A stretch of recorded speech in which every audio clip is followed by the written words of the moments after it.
Hey, it's Conrad Thompson. Thanks for checking out the podcast here on YouTube. Be sure to hit the subscribe button and the notifications bell. You'll get a notice anytime we upload some new content. And when I'm not asking Bruce, hey, how big was Batista's? Well, you know. One of the things I like to do is help people save money. And if you're watching this video right now and you're in a 30-year loan, man, you're overpaying your single biggest bill and you may not even realize it. I want you to do a little experiment for me. Take your calculator out, multiply your monthly house payment by 360 payments. That's how many payments there are on a 30-year loan. That big scary number, that's your total of payments. You're looking at that number? You know you can do better. Keep more of your own money right now and go to savewithconrad.com. Or maybe you've got credit card debt. Man, it's not a matter of if I can save you money with that. Your average interest rate on a credit card is more than 20%. And by the way, all the interest you pay on those credit cards, it's not tax deductible. Whereas the mortgage interest, well, that is tax deductible. So if you owe this debt, it's up to you how to pay it back. Doesn't it make sense to get the cheapest rate possible and the greatest tax deduction possible? Find out how much money you can save right now for free at savewithconrad.com. You don't need perfect credit. Even scores in the 500s can be approved, and it's no cost out of pocket. But maybe best of all, we're licensed in more than 40 states. We can help more families than ever before. But how much can we save you? Find out right now for free with a quick quote from savewithconrad.com. Well, he won a gold medal with a broken freaking neck. He's a real athlete, so give him your respect. He's got intensity, integrity, intelligence too. Oh, it's true, it's damn true. So if he ever finds you and you're chanting you suck, then he'll douse you in dairy with his big milk truck. And with one angle slam, he'll lay you out on the floor. So listen up, it's time to go. It's the Kurt Angle Show. Hey, this is Kurt Angle, and welcome to the Kurt Angle Show. On today's episode, we'll be discussing when I left the WWE in 2006. It's one of the most difficult decisions I ever had to make. But first, let me introduce to you my co-host, Paul Bromwell. How you doing today, Paul? Kurt, I'm doing great. Obviously, a little bit of a different background if you're watching here on ad-free shows in Chicago, and looking forward to seeing you here soon. But Kurt, in the short time here at the Angle Show, between you and me and Conrad, there's been a lot covered throughout your WWE career. But as you mentioned, 2006, it's quite the roller coaster. You start the year taking on John Cena on Raw in a first blood match as the main event of Raw, and you're gone by the end of the year. Going into 2006, did you ever expect your WWE career to end that year? No, I didn't. I actually was looking forward to the next several years. I started the year, with a positive frame of mind. Everything was going well. By February, though, things started to unravel, and that's when I broke my neck again, and that's when the painkillers started again. And I was going through a horrible marriage. There are a lot of things going on that I started acting erratically, and that was a pain in the ass to deal with, to be honest with you. Well, listen, when you talk about breaking your neck and going through some of what you're dealing with, it's not going to be easy for anybody to kind of handle that perfectly well, if you will. We're going to talk about that today. You were with the company at this point on the main roster full-time for 7 years. You've gone through, as you said, multiple neck surgeries and treatments, various injuries, and you've talked about the strain on your body. When this episode is over, I know that's going to be the theme, but I have to ask you, when you joined the WWF in 1998, did you ever imagine the physicality of making the switch from amateur to professional wrestling?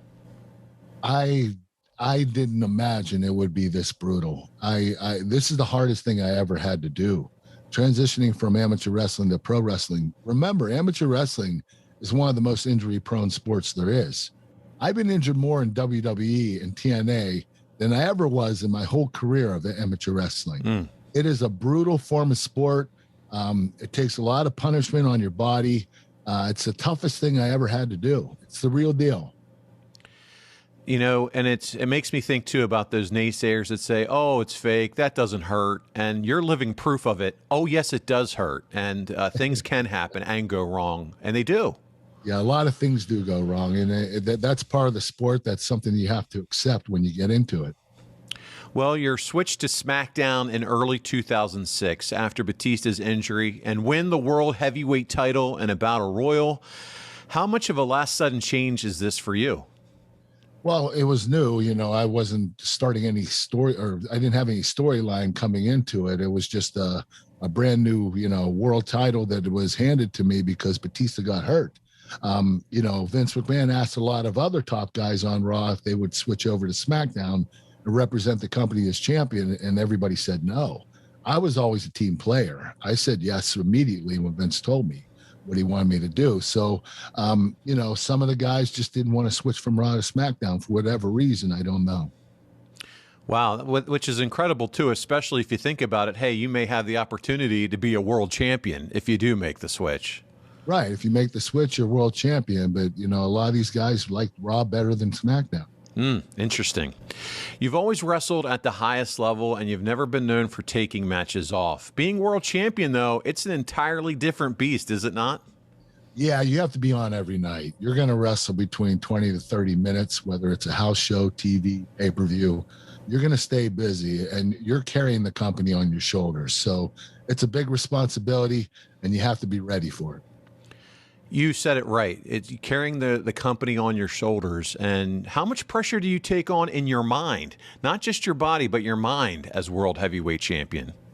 Well, there is a lot of pressure because you're expected to draw. You're the one that's selling the tickets, the main one that's selling the tickets in the pay-per-view buys. So, you know that in your mind. And you have other talent that's up there, upper tier talent that also helped sell tickets. But, from a champion standpoint, that's your job. Right. You're the one who's got to attract attention. You're the one, like you said, sell tickets. You got to make sure, too, that you're elevating whoever that heel is to make sure that they look good enough to actually challenge you for the title. There's a lot to think about there. You're the man. Yeah, you're definitely the man. You're absolutely right. You finish your run on Raw by losing to Shawn Michaels, and Daivari interference backfires. What was it like working with Daivari, and do you think he could have better been utilized? Oh, he could have been utilized so much more. The kid had natural heat. People naturally just hated him. He had great heat, and he was a great worker in the ring. We never really found that out. But I think that if WWE would have utilized him in a different way, he would have been a lot more successful. Absolutely agree with you there. From there, you're right on the road to Mexico and drawing houses that are right under 10,000 each night. What's the money like on a Mexican trip? Well, drawing 10,000 fans, that's pretty impressive. Yes. But the money wasn't that great. When you look at the value of money in Mexico, the pesos compared to the American dollar, it's a huge difference. So, when you're going to Mexico that you're going to make good money, not great money, but, it's doable. And you know that in your mind. Well, Kurt, you main event Royal Rumble in a one-on-one match with Mark Henry, and you defeat him. And afterwards, The Undertaker comes out and has lightning strike the ring, and it collapses. Are you excited to work a program with Taker? Oh, yeah. This was the first time Undertaker did his entrance since he was the American Badass. And they have him come out, to challenge me to a match for the next pay-per-view. It was awesome. It was orgasmic. Watching this entrance, and then, the lightning bolts and everything and the ring collapsing was the coolest effect. You knew that you were getting ready to wrestle Undertaker. And it was like, you're like a little kid in a candy store. You couldn't wait to do it. If the entrance isn't crazy enough, then the ring collapses. What was that like, being in a ring when it collapses? A little bit scary or not really? You knew it was coming? No, I knew it was coming, but it was a really cool effect. When I say orgasmic, I was ready to orgasm. I was so excited. It was such a cool event. It's such a cool segment. It really was. When as a fan, right, a lot of us listening to the show, just fans. I feel strongly that saving money is important. If it's not something we worry about now, boy, we are really going to worry about it later. And I want to help you get out of debt faster and do it with cheaper monthly payments. I'm talking to you if you're in a 30-year loan. Now is the time to take years off of your loan. We're routinely helping our listeners cut 5, 10, even 15 years off their loan. And you can do this without perfect credit with no money out of pocket. You've just got to start at SaveWithConrad.com. we've seen the Undertaker's entrance every time. A lot of times, especially WrestleMania, you get that cold bump moment. But I can imagine it's just got to be so much more elevated as the competitor of the guy he's staring down as he comes to you. Got to be an amazing feeling. Got to be a fun time for you too. It was fun. And Taker, you know when you're wrestling him, the shit is on because he can go. Yeah. He's been able to go until he retired. The guy's incredible. Well, Kurt, after Rumble, you're back on an international trip where you head to Japan and defeat Mark Henry with Ricky Steamboat as special guest referee. What was that experience like? Oh, it was great having Ricky Steamboat in the ring with us. The special guest referee. I consider Ricky one of the greatest wrestlers of all time, and I have a lot of respect for him. I always looked up to him. I actually studied his matches, especially his match with Macho Man at WrestleMania. The guy was awesome, and he did a great job of reffing our match. It was just really cool to have him in the ring with us. Nah, tremendous. Completely agree. Ricky Steamboat, probably one of the all-time best when it comes to in-ring performers. And it's very cool to hear you talk about that and how that you enjoyed his WrestleMania 3 match like so many of us have. So it's really cool to see that respect level there. But here we go. There's a lot of travel, Kurt, right? So we just talked about Mexico. Now you're off to Japan. How's your body holding up in the middle of February at this point? Well, I broke my neck against Mark Henry in that match at the pay-per-view. So I cracked 4 vertebrae in my neck, but the discs were still intact. So there wasn't any problem with my discs. So my doctor said, hey, you can still wrestle, which was crazy. You can't do that today. No way. You're not going to get away with it. But he said you could still wrestle, just take it easy. Of course, I didn't take it easy, but I broke my neck and with Mark Henry, and I had to continue on from there. And I was struggling. Do you remember this? Was it a specific move? Do you remember what happened in that match to cause your neck? No, I just had a lot of sharp pains going down my spine, down my arms, and I knew something was wrong. So I went to my doctor. He gave me an X-ray, found out that I had 4 cracked vertebrae. That's the 5th time I broke my neck. I had horrible luck with my neck. My goodness, Kurt. Unbelievable. So here you are, major injury again. With you switching to SmackDown, were you told your title reign was going to be short and you were going to be used as a Band-Aid, or are you not given that information? Did you have any idea on the longevity of this? I wasn't given the information. I don't know if they knew what they wanted to do yet. Okay. I know that right around this time, maybe a little bit earlier, Eddie passed away. And I know that they were starting to get ready to have plans to have a remembrance for Eddie where Rey Mysterio won the world title. And so that's the direction they went. They probably changed course because of Eddie passing away. So I believe that's why they did that. So I was basically a transitional champion, which I took a lot of pride in because my last 5 title runs. None of them were very long. I was there to make other talent. That was my job. My only long title reign was my first title reign, my rookie year, which lasted 6 months. But other than that, I was pretty much a transitional champion, which I didn't mind. I mean, what I was best at was making the upcoming younger talent. Well, that, and it shows the level of confidence they have you and your ability to want to keep putting the title on you to then work with that younger talent. So the fact that they see you as, hey, he's still the man. He's a main event player. We can count on him. He brings credence and credibility to the title. And yes, he's going to help get that young talent over. But when Kurt Angle has the title, nobody's going to question why he has the title, which I think is pretty cool. That is pretty cool. Sorry, I'm getting a little caught up in there. But that's great, Kurt. So you have the title here on SmackDown tapings. You're usually working twice back to back in the main event for TV and then the dark match after the show. 2 matches a night are not helping you at this point at all, are they, Kurt? No, it was really tough. But, usually I would main event the SmackDown episode and, go 15 or 20 minutes. And then afterward, it was basically usually a tag match or a 6-man tag. So you didn't have to put in too much work, but the less bumps I took, the better off I was.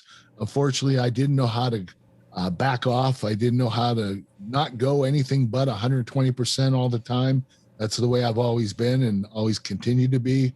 So that, I found myself in a little bit of turmoil because I kept racking up injuries more and more because of my style of wrestling. Is there anyone, Kurt, in the back, a confidant, a friend, someone that you feel like you can kind of talk to about? You mentioned at the top of the show, you're dealing with all this other stuff at home life and 12. Is there anybody that you have in the locker room that you feel like you can kind of talk to about all this that's going on with you?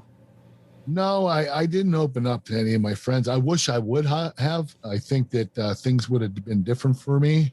I think that I wouldn't have had the difficult year in 2006 if I would have spoke to somebody and communicated about my marital problems, about my injuries, about my painkiller problem. But I kept it inside. I didn't want anybody to know. That was that's how I felt. I had what I had to do. Yeah. And, unfortunately, I wish I would have reached out to somebody. Understand. Well, you do 30 minutes with Taker at No Way Out, which we covered in the archives, you and Conrad did, so be sure to check it out. But man, Kurt, the reason I bring up this time is on February 19th, which is No Way Out, you and Taker go 30. Then on a Smackdown taping on February 27th, you and Taker go another almost 30. I'm sure you're like, what the hell? If I can do whatever, I'm a machine. But Kurt, my goodness, you're going through the ringer here at this point. Yeah, I put myself through the ringer at the worst possible time, especially with having 4 cracked vertebrae in my neck, and my body was giving away. I had a lot of injuries in my career, but 2006 was a really brutal year for me. Then again, you're on another international tour, okay? We've talked Mexico, we've talked Japan. Now you're going to Australia and then New Zealand. So these long plane rides can't be helping either. They can't be helping your body heal. Nobody wants to be cramped up on a plane dealing with all this. No, it's difficult. You're changing time zones. You're not getting much sleep. You're not able to get comfortable. It's really tough to travel all these different dates and so close together. We were traveling international that year quite a bit. Every couple of weeks we were going somewhere, and it was really brutal. It was a very difficult time in my life because all that travel was just so much wear and tear on my body and my mind. Well, wear and tear on your body, your mind. You mentioned you were having some marital problems. It can't help when you're out of the country half the time either. So lots going on here, Kurt. We're finally back to America. The final build to WrestleMania begins, which we've also covered in the archives in the past. And you dropped the World Heavyweight title to Rey Mysterio in a 3-way with Randy Orton. Are you looking forward to hopefully some time off, a break? Are you scheduled to go on the usual European tour afterwards? What's that look like after this WrestleMania? Well, I still went on a European tour, so I didn't take a break. Didn't really need one at that particular time, even though my neck was had 4 cracked vertebrae. I was wrestling through that injury, and I was okay with that. But eventually, some things would happen down the road where I got really badly injured, and I had to make a decision. We'll talk about that in a few minutes. Sure, understood. Well, from the Observer here, Kurt, after losing the SmackDown title at WrestleMania in a 3-way, he was constantly trying to push to get the title back. Are you going to Vince, John Laurinaitis, Brian Gewirtz, and asking for the title? Is this true? Is this not true? What say you according to this report from the Observer? Well, Ray won the title, and I was all for it. I thought it was awesome. I think that Ray winning the title for the first time and representing Eddie Guerrero was an incredible moment. Sure. But I'm the best at making people. That's what I do. And I know Ray didn't really need that title for very long. And I thought that if I took the title and had a program with somebody else to bring them up, that's what I wanted to do. It's not like I need more titles. I've won real titles in my life. Olympic gold medalist, world champion in 1995, 2 NCAA championships. I won the real stuff. I don't really need the fake hardware. Not fake. I understand. Yeah. You know what I'm saying? In pro wrestling and sure. Sports entertainment. But I wanted to do what I did best, and that was bringing up younger talent and making them. And you thought, hey, the best way to do that is if I have the credence of being the world champion. That rub, what they call in the business, is going to be what's best for them. Yeah, exactly. You're exactly right. Okay. Well, does Randy Orton's suspension play any role in affecting the number of dates you're going to be working on in the upcoming weeks? So the fact he's suspended, is that like, hey, Kurt, we need you even more here?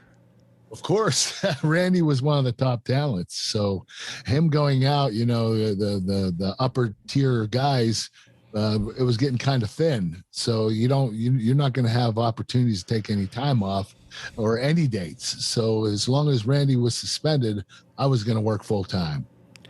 Well, Kurt, as we talk through this, I think it's been easy so far for the listeners of the Kurt Angle Show to see how this kind of perfect storm all came together. Because guess what? Now you're off to Europe. You go to Italy. You go to England. And on a Smackdown taping in London, you and Rey Mysterio Jr. have a match that ends with Mark Henry interfering, and he splashes you through the announce table. Any memories of this? Yes, I actually injured my ribs on that splash. Mark Henry's a big dude. My goodness. He splashed you through a table and you hit the concrete floor. You know, with Mark Henry, 350 pounds on you, it's going to hurt. And I ended up injuring my ribs. So there we go. Let's add another injury to the list of this 2006 for Kurt Angle. You're off to Germany and then Ireland. But when you return to the States, it's announced you were injured for Mark Henry and unable to compete in the King of the Ring semifinals against Booker T. Were you finally getting some time off that you needed? Yes. I got a couple weeks off, which was really cool. And I needed that particular time, especially not just my ribs, but a couple of weeks of my neck healing without any bumps really helped mend it together a lot quicker. Well, looking back at it now in retrospect, as we do armchair quarterback, it would have been better if they could have kept you off for even a little bit longer, I think, especially with all you were dealing with, especially when you talk about a neck injury. I mean, that's nothing to mess with. If anyone knows that, it's you. You would return at Judgment Day, which has also been covered in the archives against Mark Henry. Coming off this show, do you know you're about to be drafted to ECW? No, but I found out that the next week, Vince McMahon, I think I told this story on the podcast before, he came to me and said, listen, I'm starting a new company and I want you to be the name and face of it, but you're going to make less money and work in smaller arenas. And I said, Vince, why the hell would I want to do that? Yeah. He said, listen, hell of a sales pitch. I'm going to take care of you on the pay-per-views. I'm going to make up for that money that you lost in the house shows and TVs. And I will take care of you on the pay-per-views. And he did. He fulfilled his promise. Good. Well, it happens. It's been covered again in the archives. Also, One Night Stand. Where is your head and body? You're in it. You're in ECW. He's made the promises. But here you are. You're in One Night Stand. You're coming back off that little bit of a break. Where's your head and body at this point? Are you motivated, feeling good, still sore? What are you feeling like at this point? Well, this is when my behavior became erratic. I didn't know if being in ECW was a promotion because I was going to be the name and face, or if it was a demotion. Because Vince McMahon, you know, he had me on SmackDown, traded to Raw, back to SmackDown, over to ECW, almost like I thought he didn't know what he wanted to do with me. You know, like I was someone that he didn't really need, or you know, I was a utility guy that he was putting in certain positions, and it really confused me. It messed me up mentally. I just felt like I couldn't get any traction in one company. It was just all switching quickly. I went from SmackDown to Raw to SmackDown to ECW in about 6 months. Right. So it all happened so quickly, and you know, it was very confusing for me. We're going to talk about the big meeting that you had with Vince as we get to the end of this episode. But at this point, are you starting to think at all, hey, I just need to have a heart-to-heart with this guy? Or still no, just trucking along? Well, I'm going to talk to you about this at the meeting, but okay, the meeting with Vince. But I started acting erratic. My behavior was really bad. It became hard to deal with. I was calling Vince and sending him text messages and sending him voicemails that weren't very nice. And, you know, it was a very difficult time for me. And, you know, I feel very badly about the way I behaved because I was a real asshole to everybody. I was very angry, and, there were just a lot of things going on, with my marriage and the injuries and the painkiller problem and, the company not knowing what they want to do with me and switching me back and forth. I was really confused. Sure. Oh, well, Vengeance 2006, Randy Orton returns. He beats you in the opener. Once again, from the Observer, Kurt, Angle wasn't scheduled on the Vengeance pay-per-view after beating Randy Orton on ECW television, but he had convinced Brian Gewirtz to get him on the show, and he was scheduled to win the match.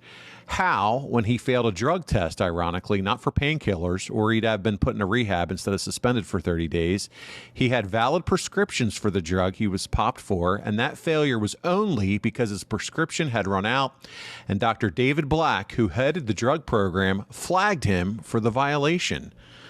Did you convince Gewirtz to put you on the show, and were you originally supposed to win before you got flagged and suspended? Yes, I was supposed to win. But I do want to tell you this. The reason I wanted to be on the show is because that's how I got paid. I didn't get paid for the house shows and TVs. Fair enough. I got very little money. So Vince McMahon told me that he would pay me at the pay-per-views, would take care of me. So I wanted to be on every single pay-per-view. So that's why I pushed, because I wanted to make my living. It makes sense. Any comment or any extra feedback here on the whole, what went down with the prescriptions? Do you remember all this happening and the painkillers and the violation, yet it was valid? You had valid prescriptions. Right. And the prescription was a month overdue. So it was, Dr. Black, that's who called me. He was a WWE doctor.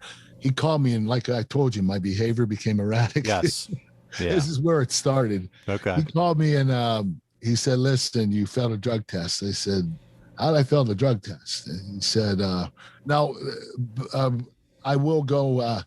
I was taking painkillers, but I had a prescription for those. Okay. You were allowed to use them at that particular time if you had a prescription. So, although I was abusing them, but so Dr. Black told me that you got hit for this drug, and I said, "I have a prescription." He said, "It's overdue, so you're suspended." I told him to go F himself, and I hung up on him. Okay. And then the man calls me and says, "Listen, you can't tell Dr. Black to F himself. Call him back and apologize, and you're suspended for 30 days. So I called Dr. Black back, and I apologized to him, and I ended up being suspended for 30 days. And it was something that I had a prescription for, but I just allowed it to go past due. Yeah, that was, well, listen, that's the erratic behavior, the go F yourself to the doctor. If those looking for the example, there it is right there. It was just beginning. That's right. So you work with Rob Van Dam on an ECW taping when he's WWE ECW champ, and you put him over in about 17 minutes. It's your last TV match for almost a month, and this is where you talk about, where you just mentioned the suspension. The Observer says Angle got a stern warning from Vince McMahon, at which point everything started unraveling.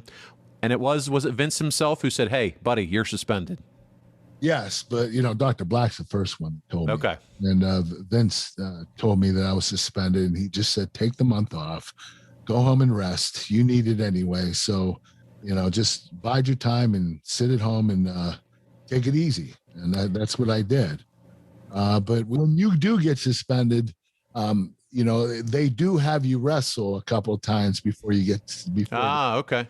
And the reason is they want to make people. So I wrestled Randy at the pay-per-view and then Rob Van Dam at the ECW taping, and I did jobs for both of them before I exited. So that's one of the things you have to do when you get suspended, is you have to kind of lose graciously and bow out. You have to go out going down, kind of, if you will. Well, so you're home. You knew you had these conversations, these difficult conversations with both the doctor and Vince.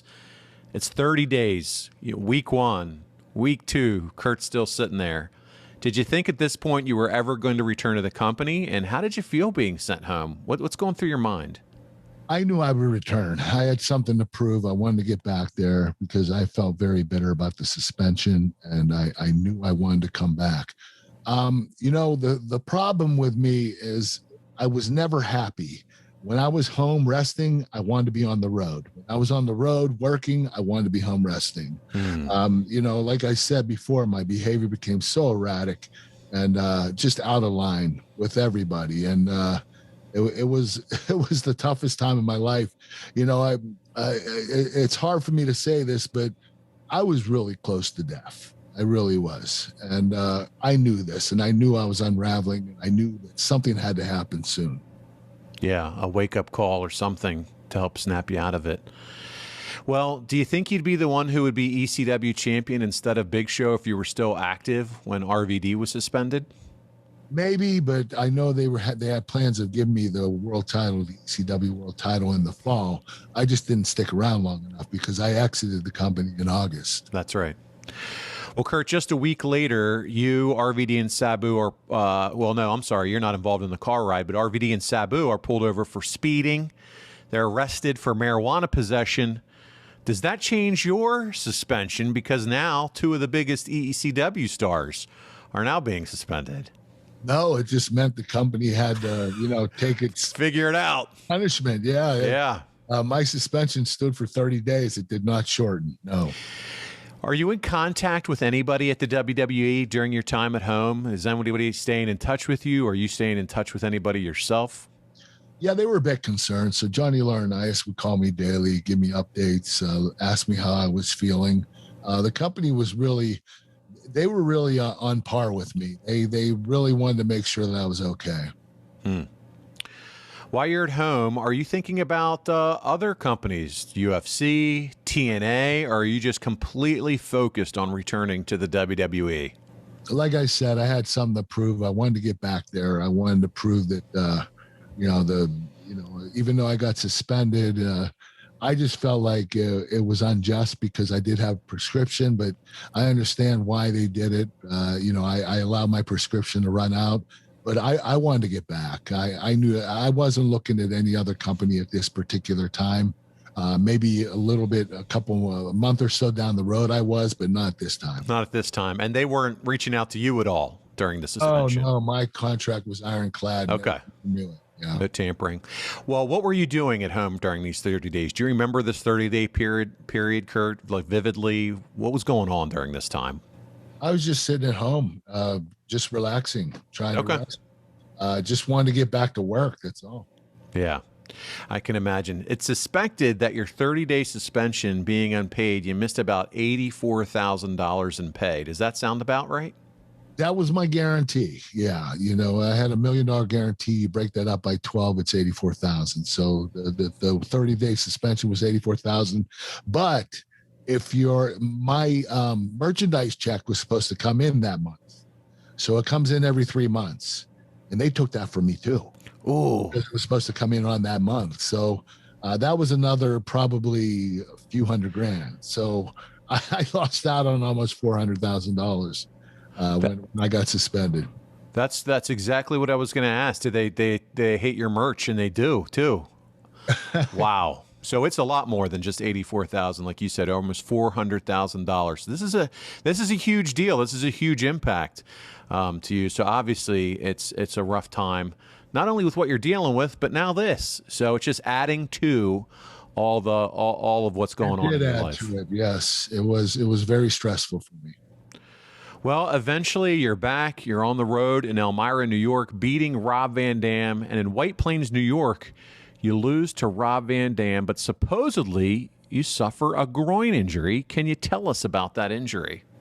Oh, it wasn't just a groin injury. I tore my groin muscle, tore my hamstring, my left hamstring, my left groin muscle, and my lower left abdominal muscle.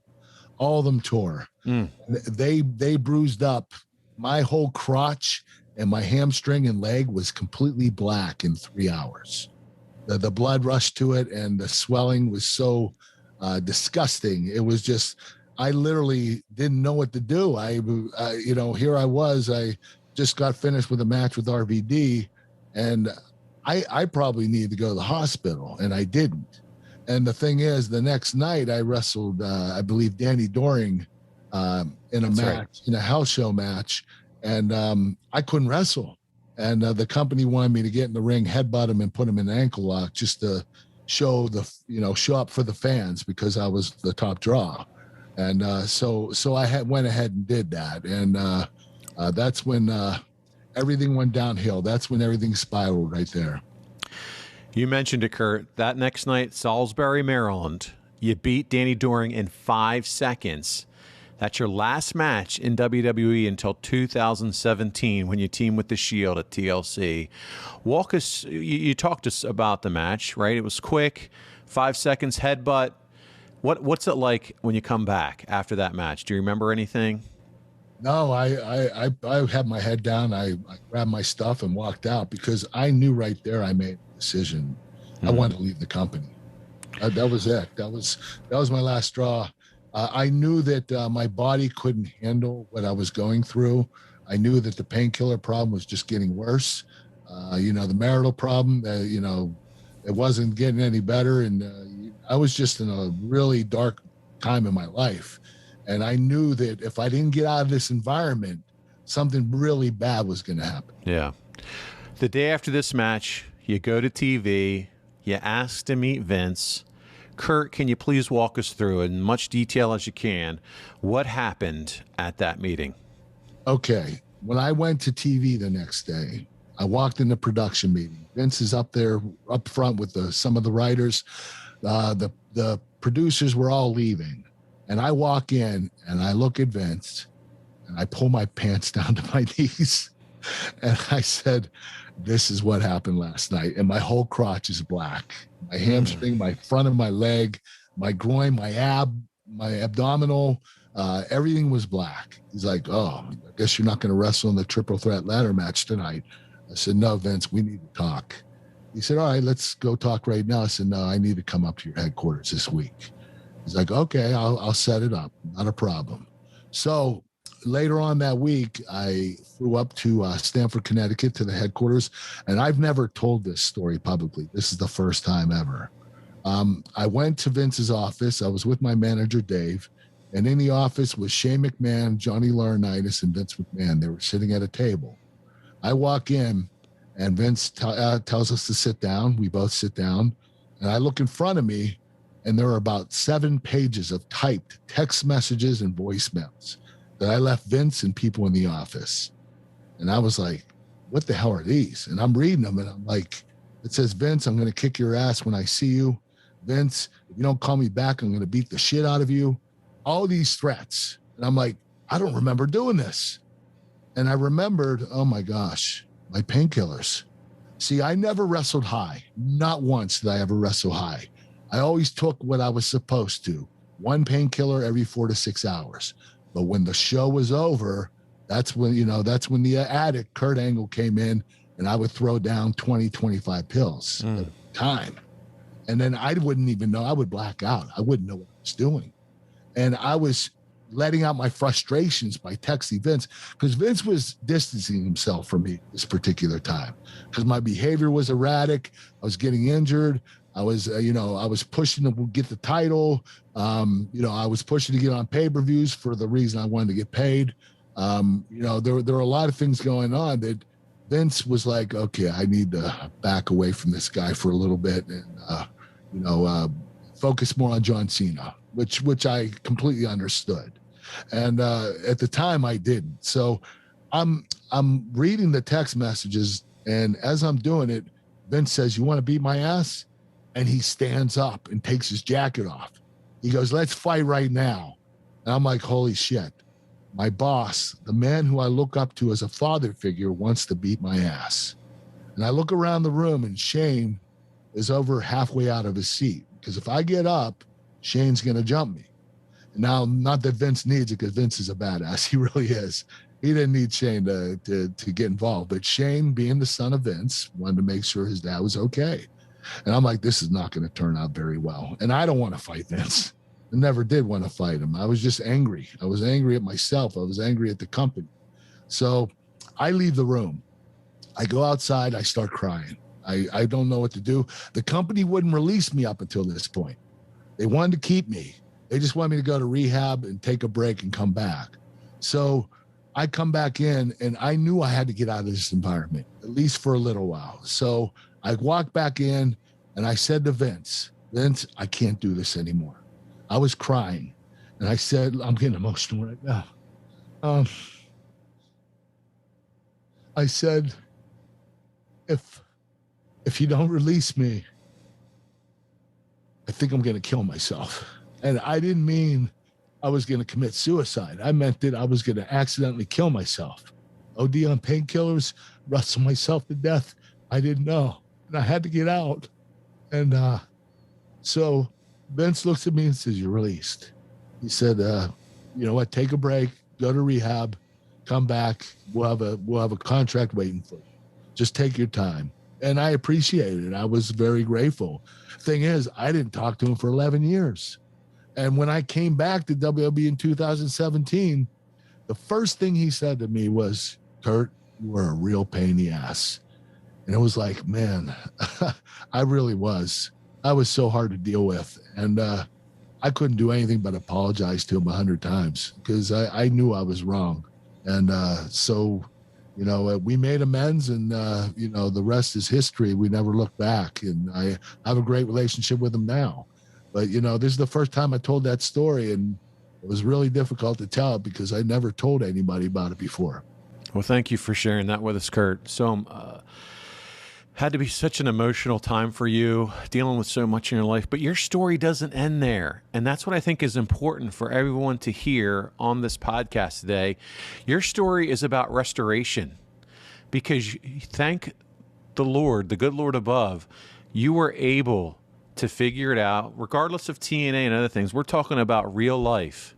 You were able to get it under control, get the help that you needed at some point you did.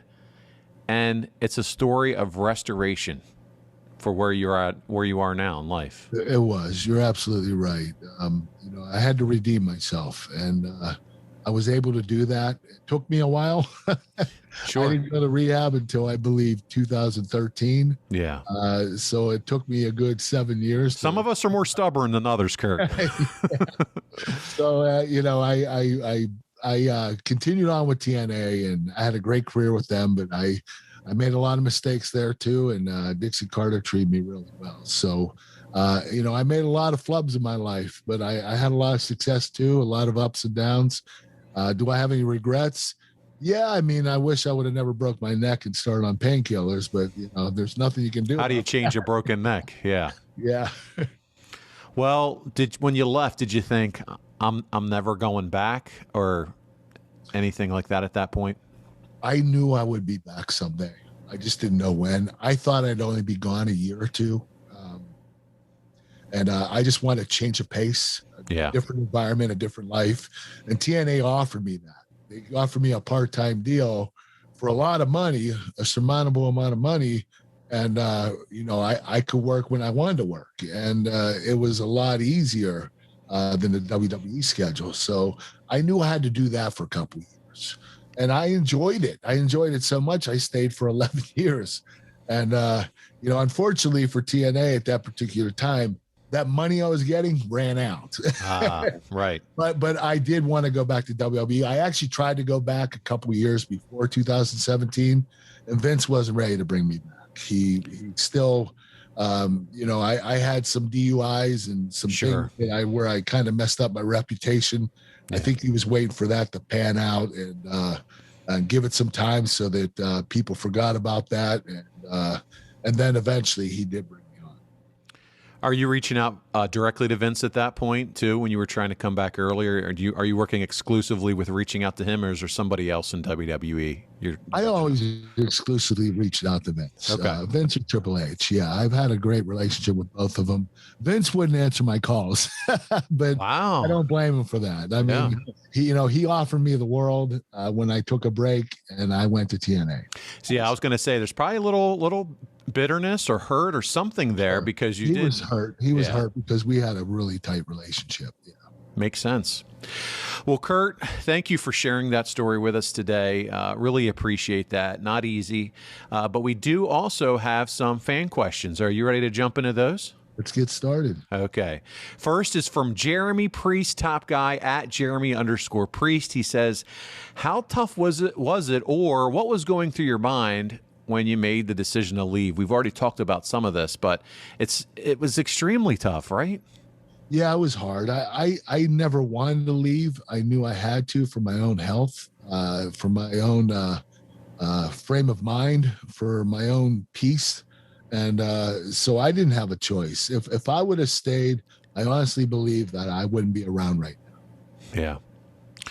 Luke from Eastern Iowa at Sputnik_rising asks, and this is a little bit of a fun question. Before you were signed by TNA, did you ever consider any work outside of wrestling, like taking back the old sports anchor position or perhaps doing some more pizza outlet commercials to get your face back out there?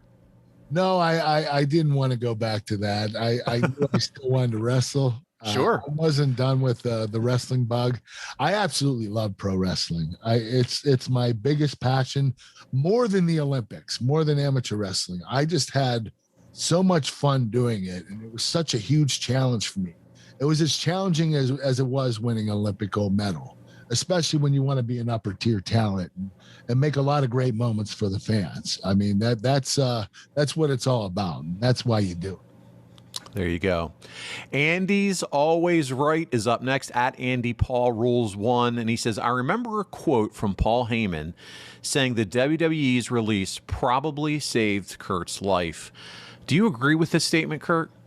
Yes, Paul was exactly right. I really think that I wouldn't have lasted that much longer if I didn't leave in 2006. I honestly believe that Vince felt that too. And, I was really surprised that they didn't want to release me when I asked for it. But I do understand that Vince felt I was his responsibility, his mess, and he wanted to clean his own mess up. And I really believe when you're part of the company like that and he cares about you as much as he did about me, he wanted to make sure I was okay. So he always had people on me, and that's why he had me drug tested all the time. Sure. That's why Dr. Black hit me for the drug test. Vince was showing me that he cared about me, wanted to make sure I stayed clean. That 90s Wrestling Podcast, you can find him on social media at 90s Wrestling Pod, says, I've heard the road schedule was one of the factors leading to Kurt leaving, but was being put on ECW another factor in why he left, or was that completely irrelevant? Well, it had some factor. I mean, like I said before, I went from SmackDown to Raw to SmackDown to ECW. I felt like they didn't know what they wanted to do with me, or they didn't really care about me. But I was wrong. I think that Vince was just trying to, fix the Band-Aids that were occurring in the company. When Batista went down, he needed a top talent, and he knew he could count on me because I never said no to Vince. ECW, when he started the company, a lot of other talent probably told him, I'm not doing ECW. I'm not gonna leave Raw or SmackDown for ECW. I said yes. So, Vince always knew that I would say yes. And I think that's the reason why he did pick me quite a bit. Pro Wrestling Defined at Pro Defined says, was TNA already on your radar before you left WWE? And if so, did seeing some of the likes of Samoa Joe, AJ Styles, etc. there make his decision to leave WWE easier? Well, TNA was definitely on the radar. I started looking at them probably 2 weeks before I left the company. Okay. Started watching the programming. I watched it here and there in the past too, but what intrigued me was AJ and Joe, and Sting. They had some great talent there, and I knew if the company, if I made a decent deal with them, that I could work for them and be able to work the schedule that I wanted to work, and that was important to me. That's what I needed. So they were on the radar at the end before I quit. And I did reach out to them right after I got released by the WWE. Okay. Liam says at EVZ_Liam, if TNA had never existed after you left the WWE, would the UFC have been the next step in your career, or did you have another career aspiration outside of pro wrestling? It would have definitely been UFC. I don't know how well I would have done because of my broken neck issues. Knowing that I broke my neck 5 times, my upper body strength is horrendous. It's horrible. I have a lack of circulation going down my arms. I lost 4 inches in both arms from my atrophy from my neck. And I don't know how well I would have done. Now, if I would have done it right after the Olympics, I would have kicked ass. But I did go to UFC in 2006. I went to TNA. I signed a deal with them, and Dana White flew me into Vegas to meet with him.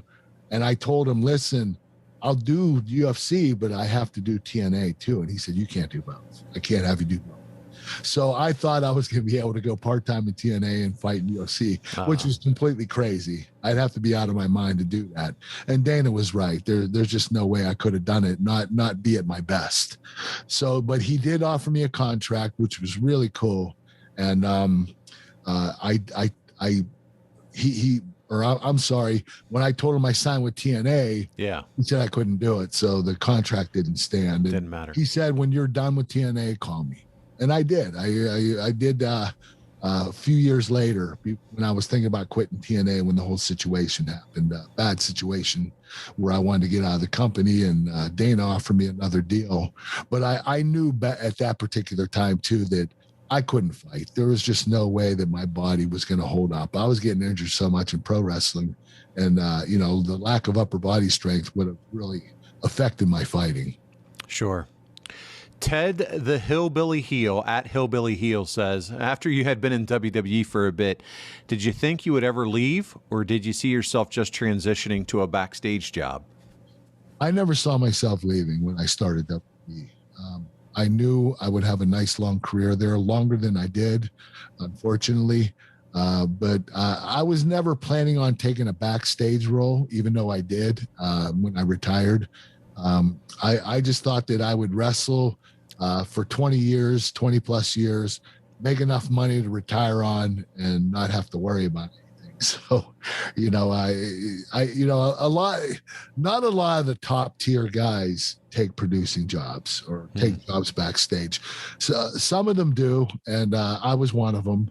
But for the most part, the best coaches, the best producers are usually the ones that didn't quite make it to the upper tier level. They seem to always be better coaches. Yeah, no, you can see that in some of the names of the guys who are coaches now. It's not necessarily, it's not the Undertaker and Bret Hart and Shawn. Now Shawn, he's getting involved a lot and has been involved a lot with NXT and helping develop. He's one of the exceptions. But he's one of the exceptions, absolutely. Let my family save your family some cash. You don't need perfect credit. You don't need money out of your pocket, but we will save you money. It's not a matter if, it's a matter of how much. SaveWithConrad.com. The third man at JBracken23, and I think we know the answer to these questions at this point, but I'm still going to ask it for him. Was it hard to leave WWE, or at that point, do you know you had to? Was it a matter of life and death? I knew I had to. I had to get out at that particular time. I knew if I didn't, I wasn't going to live much longer. And I had the backup plan. I knew that I would contact and reach out to TNA. I just didn't know what kind of deal they would give me. And fortunately, they gave me the deal I wanted. There you go. Fernando Diaz asked a question at FDiazZZ35. Is there one thing Kurt was going to miss when he left WWE, and what was it at the time? One thing you would really miss? The fans, the WWE universe. They're the most passionate fans in the world. And don't get me wrong, the TNA fans are great too. And there are a lot of ones that go back and forth. But for the most part, the WWE fans are the best in the world. They really are. That's what I miss the most. I'm sure. Nothing like performing on a WrestleMania stage. 75,000 people. My goodness. Yes. Yeah. All right. Last question for this episode, Kurt, comes to us from Troy Almeida. And he says, hey, Kurt, do you ever think when you left WWE you would try and recruit more WWE superstars to follow you over to TNA and try to make a stronger competition between WWE and TNA? I never did because I had too much respect for Vince. But me leaving was an example. And a lot of others followed. I mean, you look at the talent that came in after me, and it was unbelievable. I'm talking like Mr. Anderson, Kevin Nash, Scott Steiner, Scott Hall, Hulk Hogan, Ric Flair. Yeah, that's a who's who list of wrestlers right there. There were a lot of upper tier guys that made it down to TNA after I got there. So I opened up a lot of doors for them. Well, I tell you what, and for a long time, we've been looking for competition in wrestling again. We seem to have it now once again. There's now talent headed other places. AEW is on the rise and lots going on there. It's a great time to be a wrestling fan, isn't it, Kurt? Absolutely is. It really is. And AEW's doing a great job. I'm still a WWE fan, always will be, but I'm always loyal to those guys. And it's because Vince never forgot about me. There you go. And that's got to mean a lot. Yeah, it does mean a lot. Well, Kurt, that is going to wrap up this episode and your story about leaving the WWE. Again, I really appreciate you being candid and open with your story. I know that it was hard for you to share at moments, especially at that meeting. But again, I'm sure all the listeners appreciate it. Before we get out of here this week, though, it's important to talk about some fun things that are now going on in your life. And where the hell else would we start than with those wonderful chicken snacks? So tell everyone where they can get those. Go to physicallyfit.com and get your chicken snacks. We also have Snack Smart organic plant protein. They're both very high in protein, low carbohydrates, low fat, very healthy for you, and taste incredible. All the flavors are awesome. We have Kung Po, we have sour cream and onion, sweet barbecue, sriracha, buffalo wing and blue cheese. Yeah, cinnamon swirl, which is our biggest selling product. Nice. So, okay.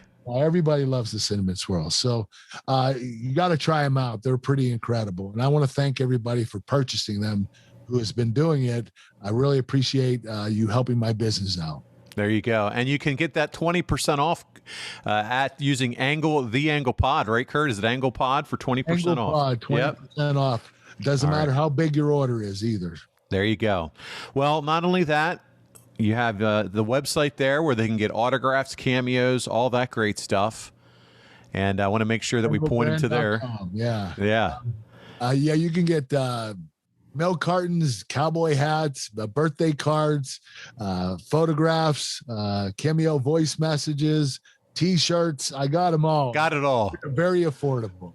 And if you guys want me to sign anything that you guys have at home, send it to the address on the website, and I will personalize it, write whatever you need me to write on it for a small donation, and I will send it back. As long as you give me a prepaid postage stamped envelope. That's important. Don't forget that.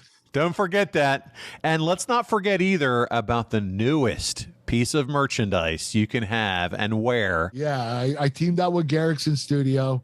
If you follow me on social media, at the Real Kurt Angle on Instagram or Real Kurt Angle on Twitter and Facebook, you'll see that I came out with these brand new custom-made sneakers.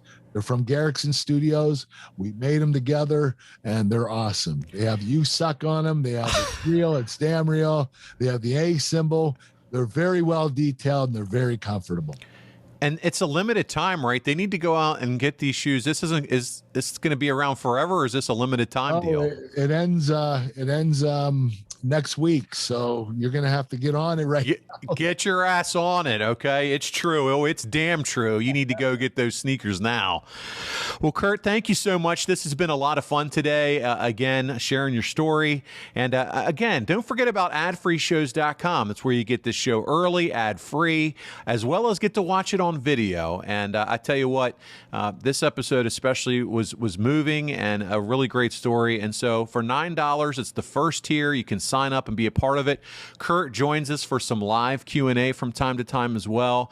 A part of Top Guy Weekend. It was a fantastic time by the time this drops. He was there, did a show, had a lot of great fun. So that's where you can get a little closer to Kurt and some of the other folks. Hey, it's Conrad Thompson. Thanks for checking out the podcast here on YouTube.